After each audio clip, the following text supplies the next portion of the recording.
Hey everybody, we're here for a new episode of Five for Talking. I'm here with the boys. I got Caps, the muscles in the sauce, and I'm here with Bargo, the bench boss.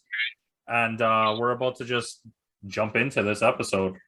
Um, so, in terms of just NHL stuff, this is a pretty light episode. NHL news, everything, all in. Um, I guess let's talk about Ovechkin and his progress towards Wayne Gretzky. Bargo, you want to give us some information on that? Yeah, it's the progress of being the leading goal scorer all time in the NHL. So right now, not right now. Right now, Ovechkin has 762 goals. Wayne Gretzky ended his career with 894. There is 132 goals for Ovechkin to get to tie Wayne Gretzky. This year, he has 34 goals. There is roughly 20 something games left in the season. I think it's 28. If my math is correct, I'm just spitballing that. Yeah, he's on pace to clear about 45 this year, close to 50, let's say. And 4 more years of averaging 40 goals a year, even if it tapers off to 30 and he plays a 50 year, it's definitely doable. Players have played at an older age. So I don't see why not. I mean, he's easily got 3 years left. Easily. Three for sure. If he can put on 50 in the next three, he beats it. He's 132. Yeah, I get that. Caps, what about you? What do you think? He's four away from Yager, so he's going to be in the top three very soon. Then he just got Gordie Howe, and he's got Wayne Gretzky to catch. I think it's doable if he could stay healthy. That's key. In the unlikely event, it could happen. He might get 50 goals next year. So nobody thought that he was able to get this many goals this year. And look what happened. So if he can do 50 goals next year, that's just, A testament to it.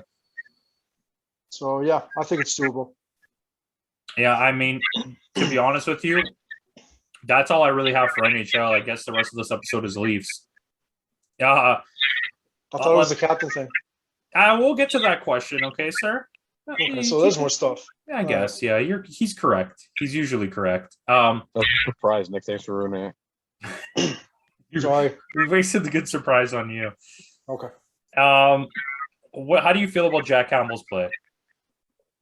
Oh, wait, hold on. Let me get into this for a second. Considering how well Mrazek has played, how do you feel about Jack Campbell's play?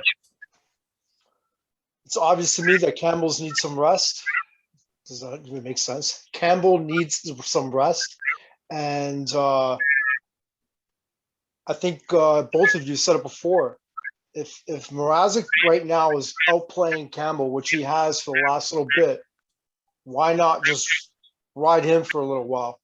So it gives a chance for Campbell to get some much needed rest. And then after that, if Mrazek starts to taper off a little bit, you can put Campbell back in and, give it another go. But the fact of the matter is, right now, Mrazek is out playing Campbell, and you should ride the hot goalie from here on in. So he played well. Mrazek played well last night against Washington, and he played well a very good game against Minnesota almost a week ago. To me, it's obvious. Play Mrazek. I'm gonna go down with the same thing as rest. We said it last week, probably even the week before. They've been riding Campbell from last year.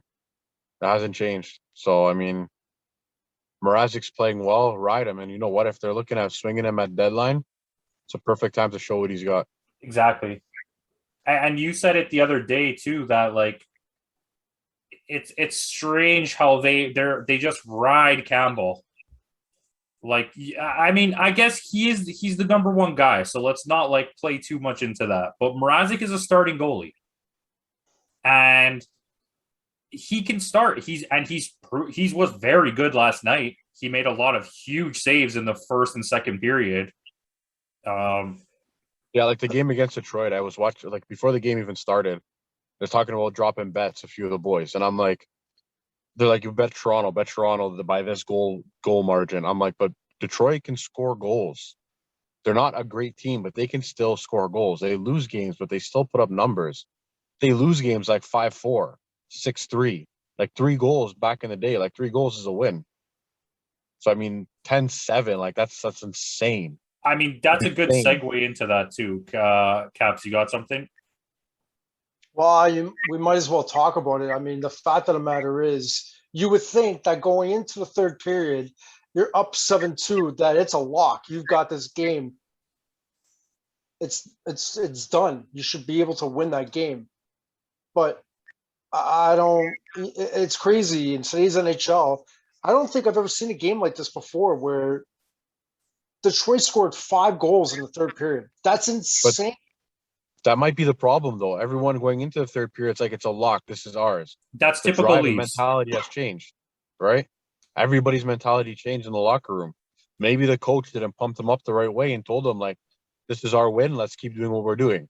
And everyone's like, oh, okay, the coach is happy. Like, we But got this. No that's worries. such a historical Leaf thing to do, to just blow a lead because you lay back. Oh, wait a minute, wait. Like, we have to. Okay, let's facts. They still won the game. Yes. They still won the game, which is. But the concerning thing is that they gave up. They almost gave up a 7-2 lead, almost, This which is nuts. this is my thing. Just I want to get this out.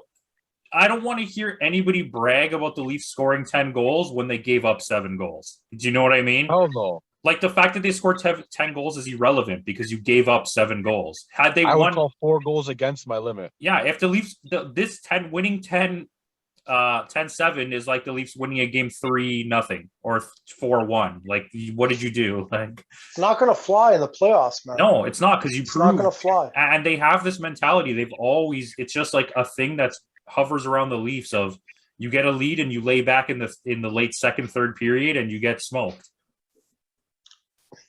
Still won, though. Yeah, they did, and they looked. The forwards looked fantastic. Can I just say, The same Matthews' forward. defensive play lately has been very good.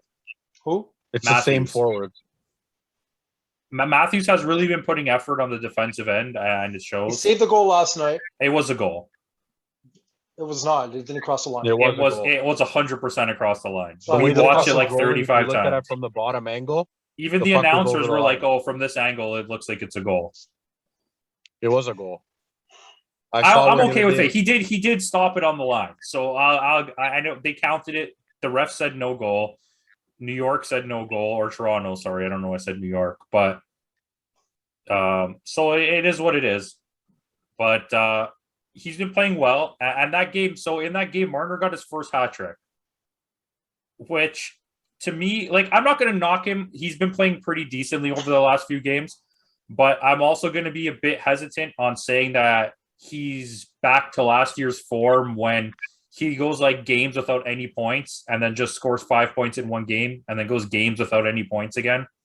Yeah, but I wouldn't be able to say. I don't know. I couldn't say that in the last little bit because he's been getting good. points in the last little while. He's been our most productive player. Doesn't it seem weird though that that's his first hat trick? NHL first star of the month. 12 games, 23 points. Yeah, but he wasn't brought. He wasn't. He's not the guy to be scoring all the goals. He was the guy that was going to set up Matthews. It just, after all this time and everything he's done, it seemed a little weird to see, oh, that's your first hat trick. Like, I feel like he's had a lot of goals, right?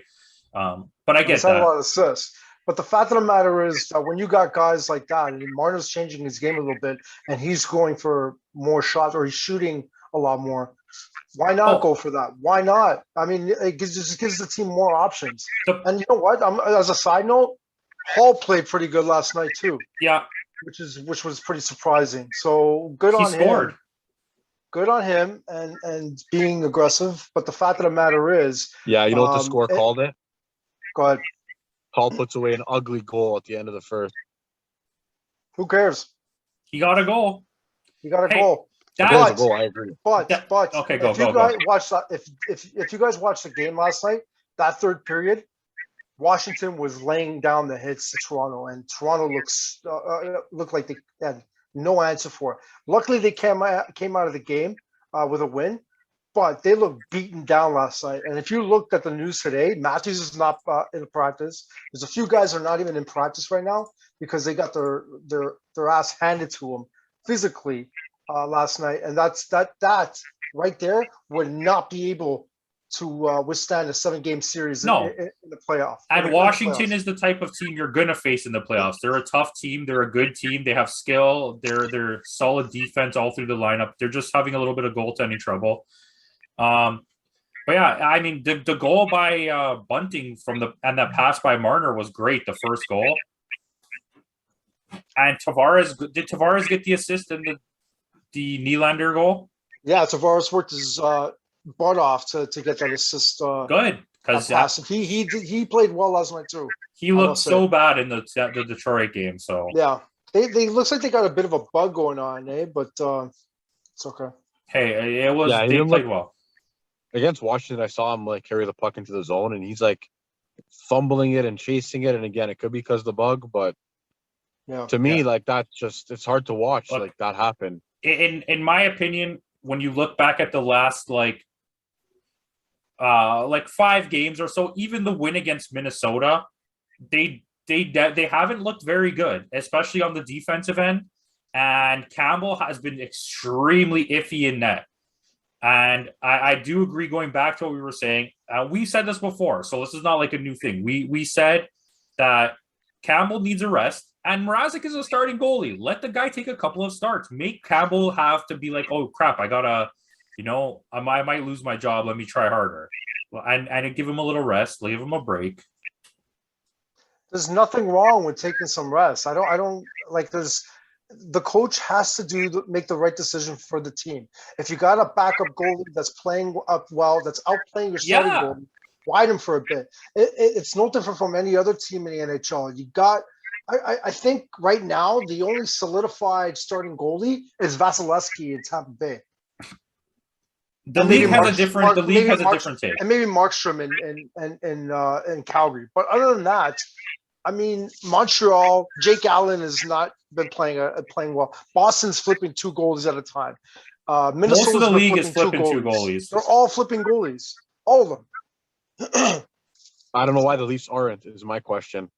And I also don't see like a team like the Leafs, and you have a goalie like Campbell that you're going to ride all year long, and you were ranked, I think, I forget the shots against when I gave up the stats, but the defensive stats were so you're giving up that many shots a game against your goalie. If you're giving up 20, 25 shots a game, that's on the low side.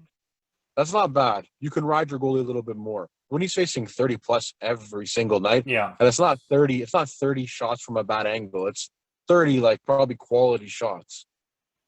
Yeah. Like last night, Mrazek had 33 shots on that, I believe, and a few of them were Ovechkin's from like 2 feet away. So like, I mean, good on him for that. But I think I gotta say the difference between what you're saying with like a backup goalie, sometimes you're not playing Hutchinson, you're playing a legit starting NHL goalie as your backup goalie, right? So it's like you can let him take a couple of games.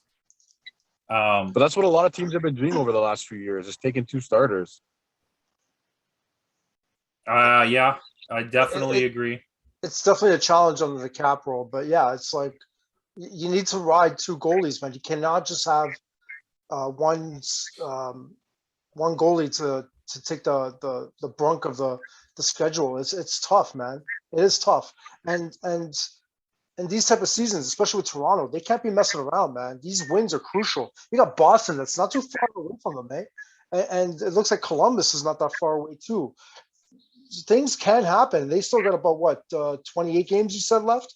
So there's no fooling around, man. You can't be giving up crucial points like this. Yeah. So. All right. Well, I don't really have anything else for Leafs. Do you guys have anything? Okay, I wasn't sure what Caps was doing there, but yeah. Okay, so we'll jump into the final thing here. I have my question. So I threw out a hypothetical question at these guys, and I was, if you could have any captain in the league as the captain of your team who would you choose? So I'll just start this off by saying right now in the NHL, there are 4 teams without a captain. Arizona, Buffalo, Calgary, and the Rangers. The New York Rangers. So just I said pick a guy you want, give me a little reason, and if you had an honorable mention, go ahead and mention it. Bargo, you can go first. Sid the Kid, hands down. Makes everyone around him better, makes everyone nice, makes the team feel good. Even when they lose games, he's getting involved. He's throwing punches, getting into scraps, leading by example. I think he right now, hands down, he's the best captain in the league. My honorable mention is Ryan O'Reilly in St. Louis for current captains. Hardest working dude on and off the ice. So funny. I had the same picks, like honorable mention and my captain of choice. All right, just for the sake of the question, I will go with Ovechkin, and my honorable mentions I'll keep it the same. Ryan O'Reilly, the great two-way forward, all that stuff. So Yeah. I'll just keep it at that. Okay, so considering the fact that I also picked Sidney Crosby, I'll go with my backup pick, and I'll go with a backup honorable mention. I say Anze Kopitar. I think he's been a solid leader since the beginning that he's been there. He really carries that team. He's the veteran presence on that team now that Jeff Carter's gone, other than maybe Drew Doughty. And the team is doing really well this year. And it's definitely most of it is probably him. His production is also very good. He's doing what he can with all those young guys, and it shows. And honorable mention, I'm going to give it to Ryan Getzlaf. I think he's a straight up leader, and he will just show. It just shows what he's doing with those young guys in Anaheim as well. But I think we all across the board picked Sidney Crosby. I think there's a reason for that. Yeah. It's so funny that none of us picked Connor McDavid, the leading scorer of the league. But But fact he's of not the matter is, I don't think he's yeah, a captain. yeah, exactly. I don't think the question wasn't about who's the best player. Yeah, it's like a locker room thing, right? And I think even in this scenario of like when you look at best captains of all time, other people who really know hockey would be hard pressed to ever pick Gretzky as like a great captain. You look at Messier, you look at Lemieux, those type of guys. You don't really think Gretzky. I'm sure he was good. Still got it done. I'm sure he was good. Leader. But I wouldn't. He's not going down in the Gordie Howe book, in my opinion. Yeah, I'll give another honorable mention. I'll put Landeskog in there. That's a good choice. I'm a little iffy with his issues. Granted, they haven't won anything yet. It just seems as though that team just gets better and better. They all say that he's a big part of that when they talk about him. So I'm a little bit not a fan of the way that he was refusing to resign. It kind of like hit me in the wrong way, but he's back. Well, today's league, it's everybody's going for the money. You know what? He's putting up the points to prove that he's worth that money. So good on him for that. That's all I have. Do you guys have anything? I'm okay. All right, guys. Thank you for watching. Let us know who's your choice for the best captain in the comments, and like and subscribe. Peace out.